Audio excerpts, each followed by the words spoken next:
Masih ingat Fahmi Bo? Dulu sempat dibantu Nikita Mirzani, kini kondisinya diungkap Eli Sugigi. Masih ingat komedian Fahmi Bo? Kondisinya kini dikuak oleh artis Eli Sugigi. Eli mengaku prihatin dengan kondisi Fahmi Bo.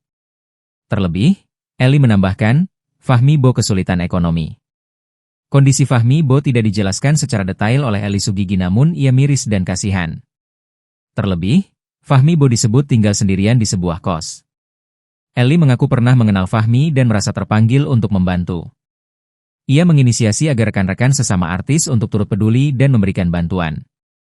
Sebelumnya, artis Fahmi Bo dikabarkan menderita sakit diabetes akut dan pengapuran hingga nyaris lumpuh badan.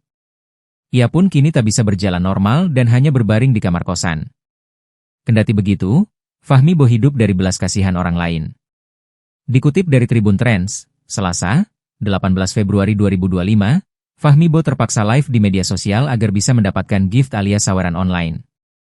Meski begitu, Fahmi bersyukur pernah dibantu oleh artis Nikita Mirzani di tahun 2024 lalu. Fahmi Bo menyebut, Nikita Mirzani lah yang membayarkan biaya kontrakannya selama beberapa bulan.